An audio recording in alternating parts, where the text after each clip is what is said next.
Balitang Kongreso, kasama sina Rene Tiangco at Felix Tambongco, tuwing araw ng Sabado, alas 7 hanggang alas 8 ng umaga. Dito lamang sa himpilan ng DWRB News FM, ang himpilang ikaw ang una. Ikaw ang una.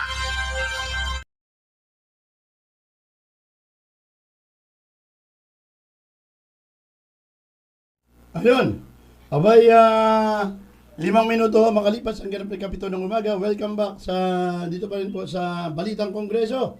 Sa pangalan po natin kasamang Rene Tiangco, ako po si Felix Tambongco at kasama rin natin.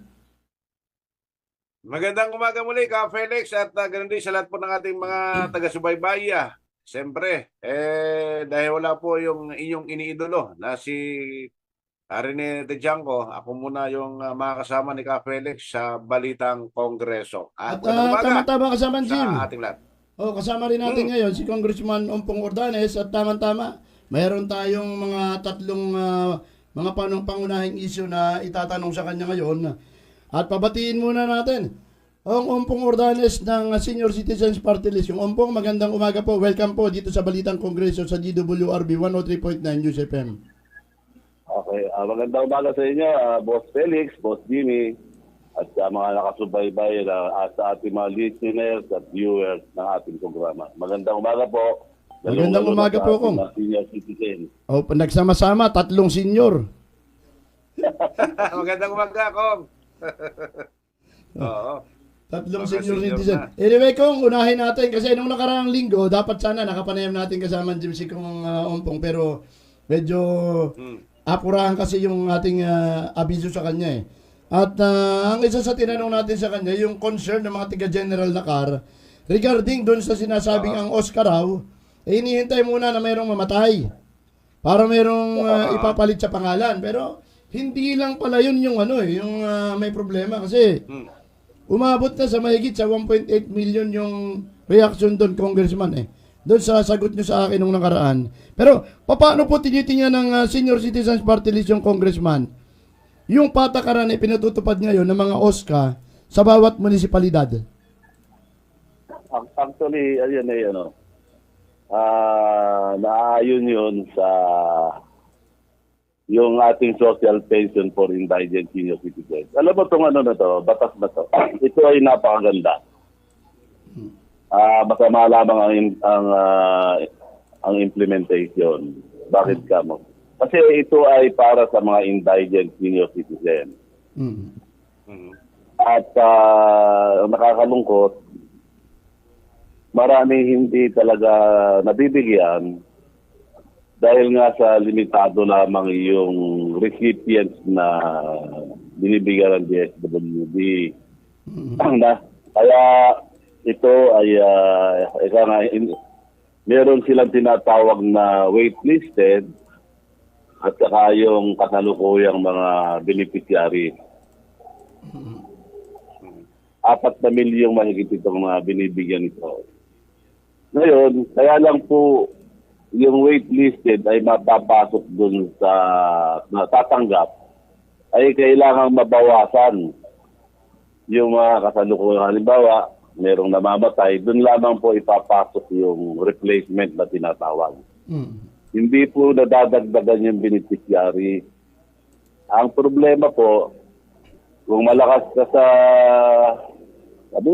pamahalaan, ay mas naunang binibigyan yung mga kakilala nila. Dapat yan binibigyan yung according to age. Halimbawa, 80 anyos ka na, dapat nauna ka rin sa listahan. Ang nangyayari, kung malakas ka rin sa pamahalaan, kahit 60 anyos ka lang na bago pa lang senior, nasasama. Yun. Ang reklamo nga nila, Congressman 3 taon na, 4 na taon na silang nag-senior at nag-apply pero hanggang ngayon hindi pa napapasok. Siguro nga, hindi malakas. Totoo naman kasi yan ay problema sa buong bansa. Hindi lang po sa general na cam. Yan ang mga hinaing ng mga senior citizens. Yung iba nga po, namamatay na, hindi nakakatanggap Dahil nga yung mas marami po yung nadadagdag na senior citizens doon sa nababawas. Sabihin na natin yung namamatay. Kaya ang solusyon po natin dyan, Felix, ay ipinaglalaban natin itong universal pension na kung saan kung ito'y maging batas, lahat na po ng senior citizen, wala na po, hindi na po pipiliin kung mayaman o mahirap. Lahat po ay magiging makakatanggap na, magiging beneficiaryo nitong universal pension. At kung napunta tayo sa universal pension, napakalaki, napakahirap po ng pinagdaanan nito sa Kongreso noong nakaraang 19 Congress. Ito po ay naiakyat natin sa Senado. Ang sinasabi ko, kaya napakahirap. Ito pong House Bill ko na to, natin ng Kongreso, 2 taon pong ipinending sa Committee on Appropriation. Nang makapasa po, napunta na sa akyat natin sa Senado, hindi naman po binigyang pansin ng committee na humahawak sa senior citizen. Kaya po hindi po naging batas ng nakaraang Kongreso. Now po ay inirefile natin at ako'y natutuwa, mabilis po ito proseso. Nasa Committee on Appropriations na naman. Okay, umaasa rin po ako na makakapasa na agad at maiakit sa Senado and hopefully maging batas po ngayong taon na to. Kasi nandyan po ang ating mga kasanggang senador na may malasakit sa senior citizen. Nandyan po ang ating kaibigang si Senador Erwin Tulfo. Nandyan po si Senador Marcoleta. Kasi po nung sila ay nasa Kongreso pa, ang pangako nila sa akin, lahat po ng mga batas tungkol sa senior citizen, tayo ay kanilang tutulungan. Magandang balita yung Congressman. Kasi kung ito yung natulugan ng ika-19 na Kongreso, at least ngayon may garantiya na. Nasa approve na pala ngayon, nasa committee na ng approve. Ibig sabihin, mutin academic yun, i-approvean sa plenaryo. Opo. Pag ayari sa approve, iakit sa plenaryo, then after then final reading, iakit na po sa Senado. At ayon naman po sa mga pronouncement ng ating Pangulo nung kanyang pinirmahan yung 2026 budget, ay nakasama ang mga senior citizens sa kanyang priority. Yun ang mga senior citizen yung mga nagtatanong. Ipanalangin nyo na makapasa na ho yung universal pension kasi hindi na ho kayo maghihintay na mayroong mamatay para masama kayo sa listahan. Kasama na ho lahat, basta senior. Mahirap at dayaman po. Kasama tayo ron. Ang mismo ng ating Pangulo, kasama ron. So sakasakali na ito'y maging batas. Ay duda nga ako, si Congressman, siya yung kinatawa ng Senior Citizens Party List. Duda ako na parang wala itong kahit anong benepisyo na tinatanggap sa pagiging senior. So, wala tayo kasi nga tayo, pinaglalaban lang natin ang karapatan at kapakanan ng ating mga senior citizens. Yun po ang ating pangako, advokasya. Kasi unang-una po, hindi ko naman po pinangarap na maging congressman. Ako ay nabigyan lamang ng pagkakataon dahil ang ating pong dating congressman na si June Datol ay na-COVID at tayo po ay naging pumalit. Kaya sinasabi ko po, ito po ang aking pagiging congressman ay destiny. Destiny talaga, no? Kasama din. So, Congressman, yun hong binabanggit po ninyong panukala nyo na nasa APRO na ngayon, kapag naaprubahan ho ito, mayroon naman hong mga nakalaang pondo yan, Congressman. Yun po yung ating dinadalangin na sana tayo ay pagbigyan BBM. Kasi po ito ang nagiging balakid sa ating mga programa. Kasi pagdating po sa pondo, paano tayong nanlilima sa BBM? Medyo mahigpit po sila sa atin. Pero sabi ko nga, naglabasan itong anomalya, flood control. Napakarami pa ng pondo ng ating bayan. Kung maliit na hinihingi namin pondo lumabas itong anomalya na itong flood control. Napakarami pa lang pera ng Pilipinas na napunta lamang sa bulsa ng Kahihilan. Oo, nasasayang lang. Ah, Isa pa kasamang Jim na kasi gusto ka- nating alamin sapagkat pinag-usapan din lang natin yung pondong nasasayang eh. Alam mo bang may mga lumabas sa fake news nung nakaraan na binabanggit na dito sa fake news na ito na ang Senior Citizens Party daw ay tumanggap din nung sinasabing doon sa flood control. Pero gusto natin klaruhin kasi naglabas ng pahayag din itong sina Congressman Ompong na walang katotohanan at fake news yung inilabas na listahan. Kung, kumusta na nga po pala yun, yung fake news na inilabas laban po sa Senior Citizens Party List? Opo, ako'y nalulungkot at kinukundin ako, pinabubulaanan ko yung lumabas sa Cabral Files na ako'y number 4 sa nagkaroon ng malaking pondo sa DPWH. Akalain niyo pong 5-point-something billion. Ang project ko lamang po ay mga senior citizens building na ang halaga ay 5 to 10 million lamang. Ako po ay walang kilala sa DPWH. Hindi po ako dikit sa dating chairman ng Committee on Appropriations nung nakaraan. At wala po akong kinakapitang malaking politiko upang makakuha po ako ng ganyang kalaking pondo mula sa DPWH. Wala po akong project na bilyon-bilyon, daang milyon. Wala po akong project niyan. At pinabubulaanan ko po ang lumabas sa Cabral File upang maiiwat lamang ang mga tunay ng mga salarin at tayo'y nagagamit sa kanilang mga katiwalian. Pero yun ba yung nakikita niyong motibo, Congressman, na ilililis nila yung atensyon kaya pilit nilang inililink yung Senior Citizens Party? Opo naman, kasi nakikita natin, actually hindi po ako nasisira yung aking party list eh. Kasi ayun po ang inilalagay nila. Mas napakarami pong kontratista ang kongresista na kontratista. Bakit ako ang napili nilang ilagay na number 4? Yun po yung nakakalungkot po eh. Baka nainis lamang yung kanilang katiwalian gagamit ng ibang tao. Marami po nga po naniwala kung hindi ako naglabas ng statement na wala akong alam yung mga senior citizens natin nagduda na sa akin na napakilaki rin pala ng aking budget. Sa totoo lang po ang aking lang ginagastos yung natatanggap nating NOOE na binibigay ng Kongreso. Yun lang po ang ating pinagtityagaan. Kaya kung minsan po may nanghihingi sa aking mga cash assistance, ay sinasabi ko sa kanila, pasensya na po, wala pong pondong ganyan ang Senior Citizens Party List.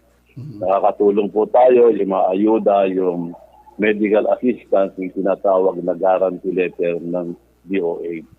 Yun lang po ang ating At So nakakahingi po malinaw, tayo ng Congressman, konting- walang katotohanan yung inilabas na Cabral File na naglilink doon sa Senior Citizens Party List. Wala po katotohanan yan. Yan ay pinabubulaanan ko po. Isa pa, Congressman, kasi sa 2026 national budget, meron nung ilang pondo ron na sabi niyo po pwedeng pakinabangan at magamit para sa senior citizen. Ito yung pondong binito yata ng ating Pangulo eh. Ibinito nga po ang ating Panginoon na 92B. Dahil kung sa ibibigay po sa senior citizens, ang yung hinihingi nating universal pension ay kailangan lamang ng 100B. Aba, sobra-sobra pa. Siguro naman po ay matutulungan tayo ng bagong Commission on Appropriations, ang DBM.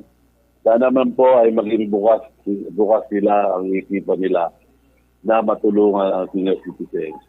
Dahil alam niyo naman, pagka po eleksyon, itong mga malalaking politiko, lahat ng benepisyo ng senior citizens ay kanilang ibibigay. Pero pagkayari po na eleksyon, napako. Politiko talaga. Kasama Jim, baka meron ka pang karagdagang gustong itanong kay Congressman Ompong. Oo, yun lang, Felix, yung gusto kong susugan doon yung una kong tanong. Kasi nga po, kaya ko po natanong yun, kasi yun din po yung dahilan po ng mga LGU. Yung binabanggit nga po ninyo kanina na antayin mo na pagka may nawala, saka ipapalit yung pangalan. Pero may binabanggit po kayo kanina na pagka hindi ka malakas sa gobyerno, ay talagang kahit na ikaw na yung next na nakapila sa listahan, ay hindi ka talaga masasama. So, dito ho sa LGU, voluntaryo yung kanilang kwan, hindi ho sila obligadong magbigay sa mga senior citizen. Hindi ho katulad ng inyong tanggapan na talagang pinaglalaanan po ng pondo para makapag-alat po kayo ng mga tulong sa senior citizen.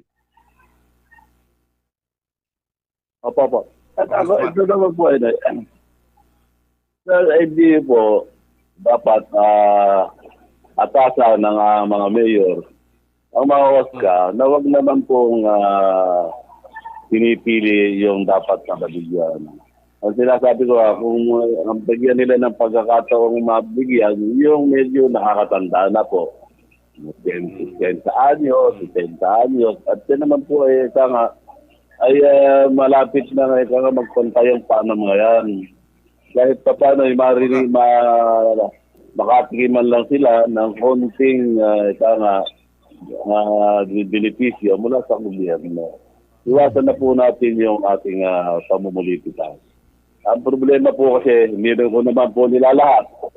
Lahat po, karamihan po sa mayor ay pinupolitika ang itong social pension na to. Nagtatayo pa nga po sila ng mga asosasyon para pagdating ng eleksyon, meron silang isang grupo ng senior citizens na talagang sa kanila. Pag hindi po nila kakampi, ay malayo sa kusina. Dapat naman po, yung mga mayor po natin ay dapat pantay-pantay po ang pagtingin sa ating mga senior citizens. May nag-message dito, dapat daw yung mga mayor, senior citizen na rin para malaman nila yung kalalagayan ng mga senior. Oo nga, no? Pagka nakita po ng mayor ng mga seniors, inaakap pagdating po sa mga biyaya, pinipili yung mga bibigyan. Opo. Naalala ko yung si Atty. Troy Mendoza, yan yung kanyang numero unong sinasabi noon Sabi niya, nakakaawa naman. Sinabi, senior citizen, bakit hindi naman kasali lahat ng senior? Lalo na pag may pension ka. Nga pala kung doon sa universal pension bill nyo, kapag ka ba meron may pension ng SS o kaya GSA, isang senior citizen, ikaw cover pa rin siya doon sa batas. Alam niyo po kasi, yung sinasabi nila riyan, for indigent. Hindi naman nila kinoconsider yung mga pensionado po natin, kahit na po kakapiranggot yung pension, yan naman po ay pinaghirapan nila. Tama. Kaya po, yun ang isa nga, sabi ko nga, maganda yung batas, masama ang implementation. Pagka pensioners, hindi raw kasali. Yun lang pong may anak na may trabaho raw. Kahit hindi naman binibigyan ng anak ng sustento, hindi po kasama dahil daw may trabaho ang anak. Yun pong nakatira raw sa bahay na bato. Hindi rin kasama dahil hindi raw indigent. Medyo kaya nga kailangan may sa batas natin itong ating universal pension para po lahat na ng senior citizens ay wala nang reklamo. Anyway, Kong, at papabalik na po, magre-resume na ulit yung sesyon ng Kongreso. Ano po yung pangunahing tututukan ninyo? Ito po ating priority natin, itong universal pension, itong geriatric health act natin na kung maging batas po ay magpapatayo ng mga geriatric hospital sa bawat rehiyon at yung mga government hospital na wala pong geriatric ward ay nakailan na dapat magkaroon ng geriatric ward. Hindi po pwede yung pediatric ward lang para sa mga bata. Paano naman tayo mga senior? Na nagkakasakit din po tayo. Kaya yun po, nasa ilalim ng Geriatric Health Act natin, na lahat ng mga government hospitals ay magkaroon po ng geriatric ward. At ganun din po sana ang ating mga private hospital. At isa pong pinupost natin, yung pong nakaraan na early voting ng ating mga senior citizens. Kasi nga po, pagdating ng eleksyon, ay nahihirapan tayo mga senior. Hindi rin po tayo napagbigyan ng nakaraang kongreso. Naiyak din natin sa Senado, pero hindi rin po binigyan ng pansin. Marami po tayo mga panukalang batas. Nakikita rin pa itong House Bills yung aking na-file na. At yun po ang ating tututukan pagbalik natin sa susunod ng sesyon sa Kongreso.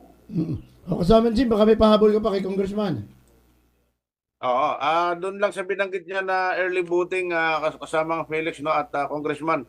Actually, nung last election, ipinatupad din yan sa mga iba't ibang mga presinto. Pero marami hindi pa rin masyadong hindi pa rin masyadong ganun kapulido. Kasi nga nasisingit pa rin itong mga gustong siguro nga malakas sila doon sa sa mga nakaupo. Kaya nasisingitan pa rin yung mga senior citizen at ang dahilan nila papasok para po sila sa trabaho. Actually po, binigyan ng oras ng COMELEC ang senior citizen nakaboto ng maaga, 5 to 7 ng umaga po. Pero kulang po yung oras.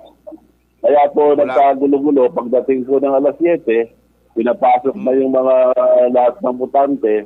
Kaya marami rin pong senior citizens na hindi na nakaboto dahil nga nagkagulo-gulo na po.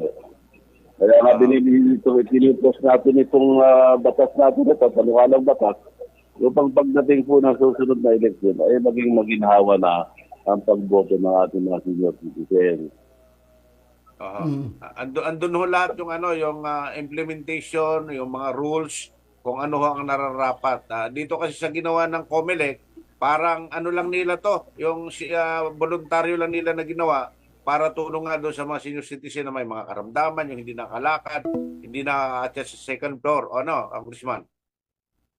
Medyo, naputol yung linya ni Congressman anyway, ayun. At ayun, nandiyan ulit kasama ng Jim, si Congressman. Naputol lang ng content. Medyo iba yung gamit natin komunikasyon So, kung itutuloy ko lang doon sa kasi yung nangyari ho kasi, tama ho kayo doon sa mga pinanggit ninyo, talagang kulang yung oras para doon sa pagdating ng 7 o'clock, nagkagulo-gulo na kasi nagkahalo-halo na. Kumbaga, ito hong batas na gusto ninyong i-implement, yung early voting, talagang systematic, Congressman, yung implementasyon, yung rules, at para nang sa ganon. Kasi itong nangyaring nakaraan, parang voluntaryo lang po ng COMELEC as a senior citizen, katulad nung hindi makakapunta sa second floor, nilagyan ng prioridad na isang presinto para doon sa mga senior citizen. Kaso nga, sabi ko nga, dahil nga po sa ang iba, malakas nga doon sa COMELEC, malakas doon sa mga nagbabantay, nasisingitan pa rin ho ng hindi senior citizen. So itong sa inyo, na itong early voting, talagang systematic at yung implementation po nito, Congressman.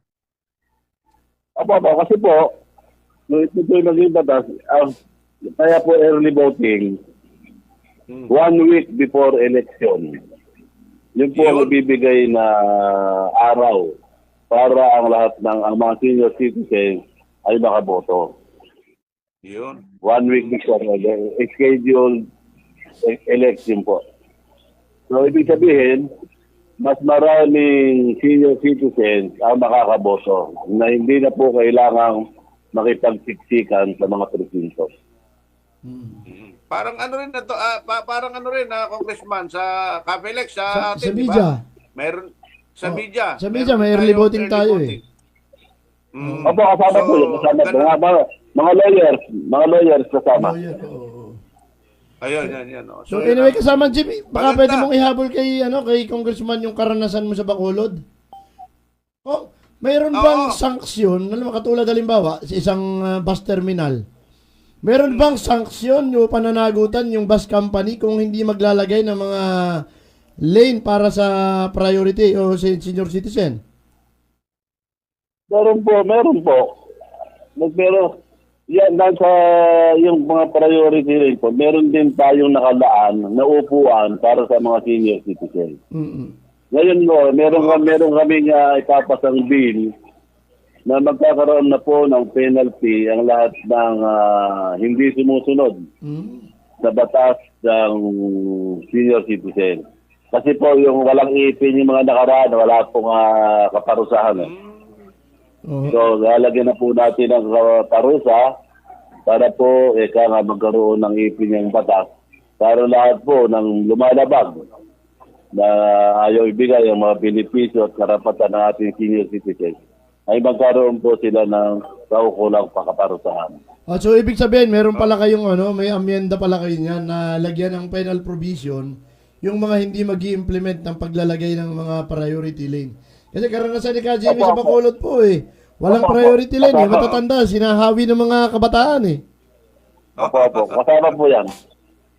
Ay, Kasama maigi po naman. sa ating at kasama po yan pagka sila nakalang business permit para po maging mahigpit na ang ating batas pagdating sa karapatan ng ating mga senior citizens. Ayun, kasama Jim, hindi ka naman kikipag-away pagka pumasa yung panukalang batas ni Congressman na nag-aamyenda doon sa existing na batas na nagtatakda para doon sa mga priority lane. Anyway, Kong, baka meron po kayong gusto pang ipabatid sa ating mga kababayan, bigyan po namin kayo ng pagkakataon. Opo, yun lang po yung gusto ko lang linawin sa ating mga senior citizens, hindi lang po sa senior citizens, sa lahat po ng tao na nanonood sa atin, nakikinig, na yung pong pinalabas na Cabral file ay wala pong katotohanan. Hindi po ako kumukuha ng malaking pondo sa gobyerno. So, yun po, parang kung itinatanggi yung Cabral files na yan. Na inililis nila kung sino yung talagang mga sangkot sa katiwalian. Ginagamit po ang senior citizens monthly para lamang sa kanilang sariling kapakanan.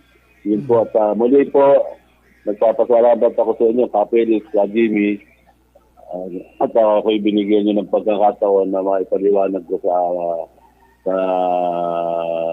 buong bansa na ako ay walang kinalaman diyan sa Cabral file. Hindi po, maganda umaga po sa ating lahat. Okay po, maraming salamat po si Congressman Ompong Ordanes po ng Senior Citizens Party List. At tantabayanan niyo po sa mga darating na araw, patuloy tayo makikipag-ugnayan kay Congressman Kong. Happy New Year po at maraming salamat po. Mabuhay po. Okay, salamat po. Maraming salamat, Kapelis. Salamat po. Ayun, si Congressman Ompong Ordanes po ng Senior Citizens Party List. Nagatid sa atin ng oras sa 33 minuto makalipas ang ganap na ika-7 ng umaga.